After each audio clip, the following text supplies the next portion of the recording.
Well, sources have informed us that Nargis Fakhri has not been in touch with her sister Alia Fakhri, who has been arrested on charges of murdering her former boyfriend and his friend in New York. And in fact, they have not been in touch for more than 20 years, is what our sources have indicated. Nargis Fakhri, who is the elder sister of Alia Fakhri, is yet to make an official statement on the case, but their mother has so far denied the charges against her daughter.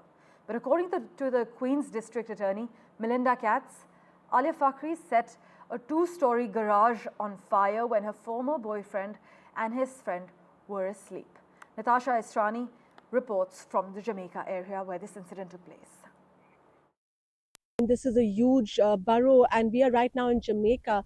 And yes, I'm standing in front of the house where the alleged incident took place according to the indictment. I want to explain something about this house. I'll ask my camera person to step back a little bit to show us the house. But the reason you don't see any fire marks on this house is because the incident actually took place behind the house in what they call a detached garage. That garage could only be accessed through this route going in, and that's been blocked right now by NYPD with those wooden planks, because that's where the incident took place. The garage was set on fire, according to the indictment, by Alia Fakhri, really trapping the two people inside, a woman and a man. Now, the man is allegedly her ex-boyfriend, who Alia purportedly was trying to get back in touch with for about a year, and this is being described by the DA's office as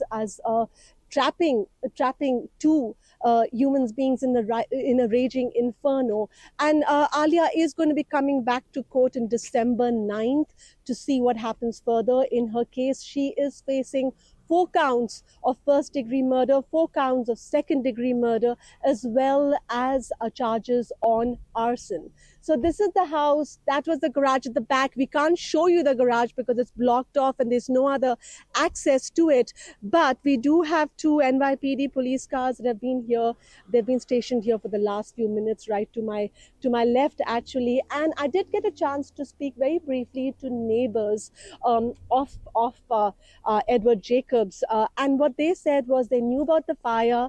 They're very sorry about what happened, but they didn't really want to talk anymore and tell us anything else. They were on their way to work, but we will find out more from the Queen's District Attorney's office, who you also reached out to for comment, and we will see now what happens next when she appears in court in Queens on December 9th.